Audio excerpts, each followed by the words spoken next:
rhumatisme. Et là, sous les causes des douleurs du dos, c'est écrit que 85% des douleurs dorsales n'ont pas de cause clairement identifiable. On soupçonne des causes non spécifiques. Qu'est-ce que ça veut dire?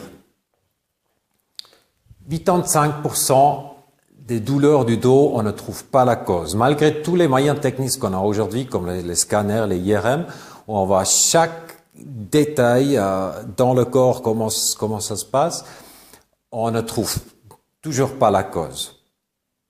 Donc, c'est un peu bizarre tout ça. Et aujourd'hui, je vais vous donner une autre explication de ce que nous, on pense dans le système de LNB, le système de Liebscher-Erbracht. Si vous pensez, en gros, on a, ce qui concerne le dos, on a deux groupes de muscles qui font bouger le dos dans cette direction-là. Un groupe qui est devant et un groupe qui est derrière. Donc, quand je me baisse comme ça, le groupe qui est devant, il se contracte, il se raccourcit, et en même temps, le groupe derrière doit se rallonger. La même chose, c'est quand je fais ça, maintenant le groupe derrière, il se contracte, se raccourcit, et devant, il doit s'allonger. Il doit se rallonger. Et si ces deux groupes de muscles jouent bien ensemble, ça veut dire un groupe qui se raccourcit et l'autre qui se rallonge, il n'y a presque pas de pression sur la colonne vertébrale. Mais maintenant, qu'est-ce qui se passe quand un groupe il veut pas suffisamment s'élargir ou suffisamment se rallonger? Ça, on va simuler maintenant. Alors, on va dire, maintenant, le groupe de muscles qui est devant, il est court. Maintenant, je veux me lever et il se rallonge pas. Donc là, ça commence à bloquer. Donc du coup, les muscles qui sont derrière, ils doivent tirer beaucoup, beaucoup plus fort pour me mettre dans une position droite. Mais toute cette force que je dois tirer plus derrière, elle va quelque part. Elle n'est pas perdue. Et cette force que j'ai besoin en plus, elle commence à comprimer les disques intervertébrales.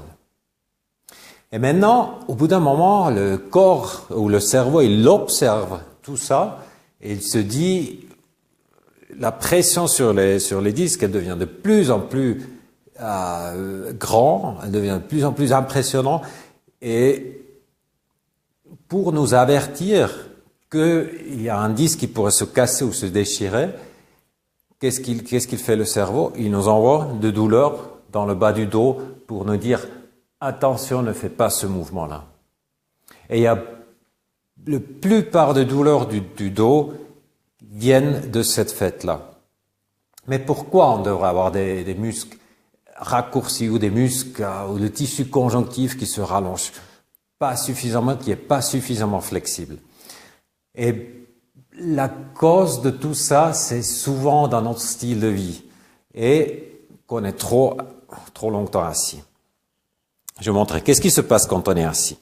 Quand on est assis comme ça, un muscle, comme ça, il est dans une position raccourcie. Ok?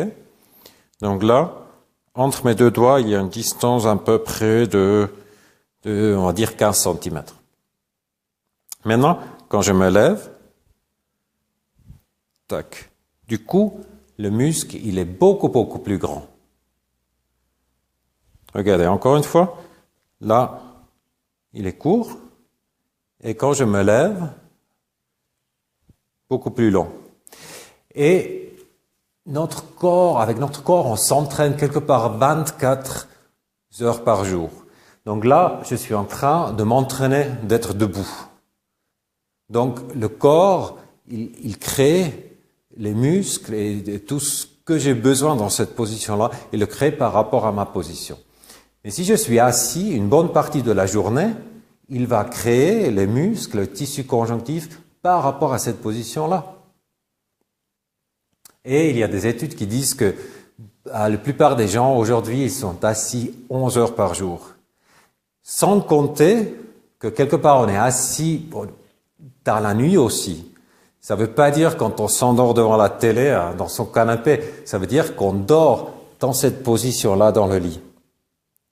Et là, on a le même phénomène, ces muscles-là qui sont devant, ils sont raccourcis. Pendant qu'on dort, le corps est construit, le tissu conjonctif et le muscle, par rapport à cette position-là. Donc, ça se raccourcit de plus en plus. Donc, les solutions, qu'est-ce qu'il faut faire? Ce qui est trop raccourci, ce qui n'est pas assez flexible, il faut de nouveau amener une flexibilité, il faut amener plus de longueur, et ça, on arrive à faire avec des étirements, et l'autre avec ces rouleaux pour le tissu conjonctif qui flexibilisent le tissu conjonctif et qui font bouger l'eau extracellulaire et qui reconstruisent une bonne structure dans le tissu conjonctif. Et ça, comment on fait ça, je vous montrerai dans les prochaines vidéos. Si cette vidéo vous plaît, donnez-moi un pouce et à la prochaine.